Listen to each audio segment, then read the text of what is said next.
It is quite a complex process, and it starts actually with a consistent quality of the leukapheresis starting material.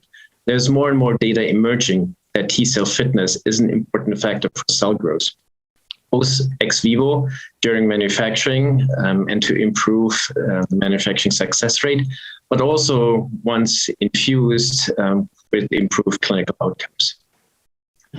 As some CARs like tisa-cel can be cryopreserved, centers can ensure to collect the leukapheresis at the right time in the patient's journey where T-cell health is optimal.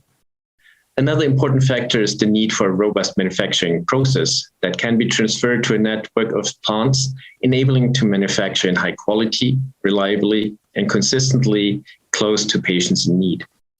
And manufacturing capacity. As this is a truly individualized patient treatment where you need to manufacture on spot, you need sufficient capacity, both in peak times, so that you can separately manufacture for every patient.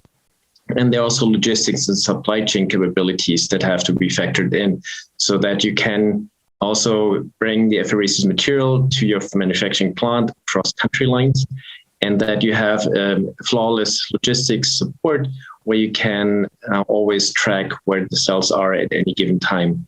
And the last element is chain of identity.